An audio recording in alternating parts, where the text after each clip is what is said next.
ఇంకా కూడా కొంతమంది ఏమనుకుంటారు అసలు ఏంది ఏం కథ చెప్పే పెద్ద మనిషి మరి ఎట్లా ఉంది అన్నుబాయి ప్రచారం పెడుతుంది ప్రచారంలో భాగంగా మీరు తిరుగుతుంటే ఆదరణ ఎట్లా ఉంది జనాలు ఇంకేమైనా అడుగుతుర్రా 20వ వార్డు కావాలని చౌటుప్పల్ పట్టణంలో మైనారిటీలు అధికంగా ఉన్నటువంటి వార్డు 20వ వార్డు ఈ వార్డులో గత 20-30 సంవత్సరాలుగా అన్నుబాయి బాబా షరీఫ్ ఇద్దరు కూడా రెండో దిగ్గజాలుగా ఈ మైనారిటీ వార్డుల్లో ఉన్నటువంటి పెద్ద నాయకులు వాళ్ళు మరి గతంలో బాబా షరీఫ్ ఒక పార్టీ అన్నుబాయి ఒక పార్టీ ఉన్నప్పుడే వారు పోటీలో ఉండేవారు మరి బాబా షరీఫ్ గెలిచిన తర్వాత మరి ఆయన కూడా అభివృద్ధి పరిచినటువంటి వ్యక్తి తర్వాత కాలంలో కాంగ్రెస్ ప్రభుత్వం చేస్తున్నటువంటి అభివృద్ధి కార్యక్రమాలతో బాబా షరీఫ్ గారు కూడా మరి కాంగ్రెస్ పార్టీలకు రావడం జరిగింది మరి ఇటువంటి సమయంలో అన్నుబాయి గారు గత 20-30 ఏళ్ళుగా పేద ప్రజలకు అందుబాటులో ఉన్నటువంటి వ్యక్తి మైనారిటీలకు సాయం చేసినటువంటి వ్యక్తి మరి ఆయన ఈ రోజు పోటీలో ఉంటే మరి బాబా షరీఫ్ గారు ఇద్దరు ఒకటై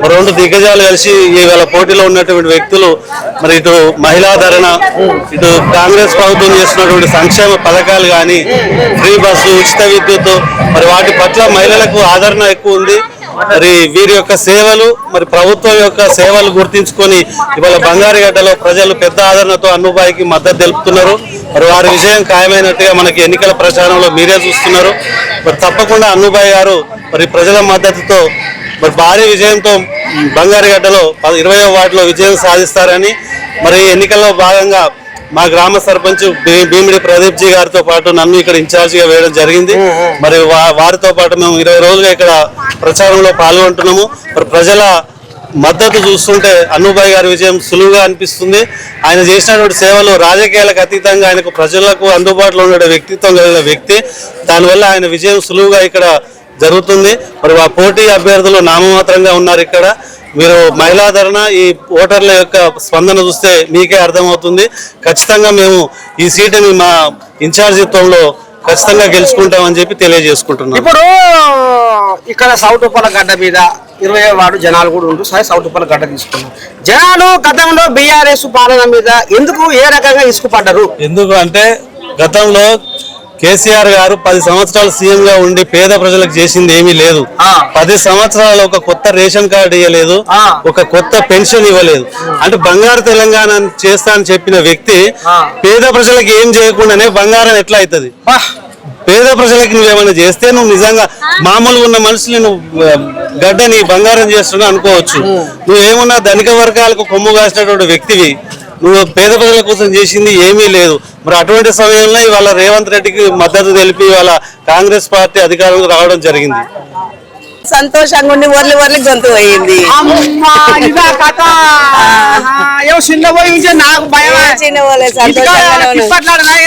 ఏం లేదు తిప్పట్లాడేది ఏం లేదు మంచిగానే ఉన్నాం సూపర్ పేరు ఉంది మంచోడు పేదలకు సాయం చేశాడు ఓలన్న చచ్చిన బతికిన వాళ్ళ ఇళ్ళలో పోయి సాయం చేశాడు ఆయన పదవిలో లేకున్నా గానీ మాకేం బాధలు ఉన్నాయంటే సాయం చేస్తాడు ఆయన మంచి మంచిగానే చేస్తాడు ఇక బాబా షరీఫ్ పైన ఆయన డబ్బుల రూపంగా లేకుండా ఆపదకి నేనుండానే వస్తాడు మంచి మనిషి ఆయన కూడా సేవ చేసే గుణం ఉంది కొట్లాడే గుణం ఉంది మాకేదంటే అది చేస్తాడు 5 నిమిషాలల్లా ఇది ఉంది బాధ అంటే గది చేసిండు బాబా షరీఫ్ అన్నుబాయి కూడా మాకు ఈ కష్టం ఉంది సార్ అంటే సాయం చేసిండు ప్రతి ఒక్కరికి చేసిండు మాకు కూడా చేసిండు అరుచుకుంటాడు కోరుకోలేదా అయ్యా మరి కోరుకోకుండా రేపు అవసరం ఉంటే చేస్తాడు ఆ మనిషి కోరుకోకుండా అవసరం ఉంటే చేస్తాడని ఆయన మీద నమ్మకంతో గెలిపించుకుంటున్నాం తప్పకుండా చేస్తాడు ఆయన చేస్తాడని నమ్మకం మాకుంది మా ఎమ్మెల్యే రాజగోపాల్ రెడ్డి బాగా పసిపచ్చింది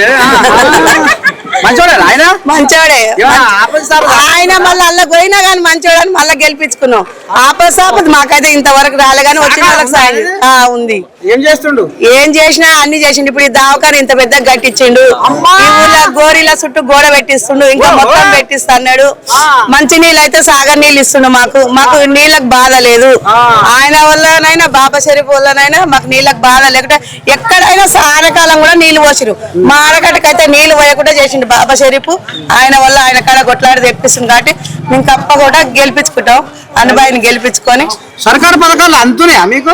అందుతున్నాయి. ఏమేమి అందుతున్నాయి? ఇండ్లు వచ్చినాయి, రోడ్డు వేసిండు, మంచి నీళ్ళు వస్తున్నాయి, కరెంట్ వస్తుంది, ఫ్రీ బస్ వస్తుంది. ఫ్రీ బస్ పేరు మీద మంచిగానే తీర్థయాత్రలు రామసక్కదనంగా తిరిగి వస్తున్నారు. మనశ్శాంతి దొరుకుతుందా? ఎందుకు దొరుకుతుంది కాబట్టి పోతారు. 10 ఏళ్ల కాలంలో అప్పుడెట్టుండే మనశ్శాంతి ఇప్పుడు ఎట్టుంది? ఇప్పుడే మంచిగా ఉంది. ఇంటికాడ మొదటి పని చేసిన వాళ్ళకి ఏం పని ఉంది? బస్ ఎక్కుతారు, పోతురు, అలా దండం పెట్టుకుంటారు, కొబ్బరికాయ కొడుతారు, కోళ్ళు కోసుకుంటారు, తింటారు, వస్తారు, ఎంజాయ్ చేస్తారు. మనశ్శాంతి ఉంది, మనశ్శాంతి ఉంది. మంచిదే అంటావు? మంచిదే. అందుకనే గుళ్ళల్లో భక్తులు ఎక్కువయ్యారు, పూజలు ఎక్కువైనాయి, అమ్ముకుంటోళ్ళకి గిరాకులు ఎక్కువైనాయి, పూలు అమ్ముకుంటోళ్ళకి, పళ్ళు అమ్ముకుంటోళ్ళకు మంచిగా సాగుతుంది. మరి బువ్వ తింటావా? కడుపు నిండా బువ్వ ఏడ తింటా? షుగర్ ఉంది. అదే సన్నబియ్యం వస్తున్నాయి కదా, తింటున్నావు. అవి సన్నబియ్యం అయిపోయినాయి, ఈడనేమో ఇస్తలేరు. సన్నబియ్యం వచ్చిన సకదనం ఏముంది? నేను తింటున్నా అంటున్నావుగా. ఒక్క పూట అయితే అవే వండుకోదు. నువ్వు ఒక్కదాని తినకపోతే మరి కాచింబలు తింటావా? తింటారు. చెప్తా. సన్నబియ్యం మంచిగానే వస్తున్నాయి, ఫ్రీ కరెంట్ మంచిగానే వస్తుంది, అందరూ తింటారు, అవే వండుకుంటున్నాం. ఇంత ముందుకు అమ్ముకునేది కొంతమంది, ఇప్పుడు ఎవ్వరు అమ్ముకుంటలేరు. సన్నబియ్యం వచ్చిన సంది తింటారు. మొత్తానికి అనుభవి విజయం ఖాయమే అంట.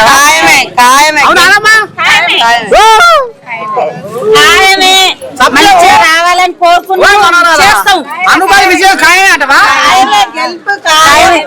అనుకుంటున్నా మీరు? ఆడ 3 బాగా కాదా అనుకుంటున్నాం? ఇంటికాడ సపోర్ట్ చేయరు ఏమనుకుంటారు? ఓట్లు ఎక్కడ అన్ని మాకే వస్తాయి. నువ్వేమనుకుంటావు?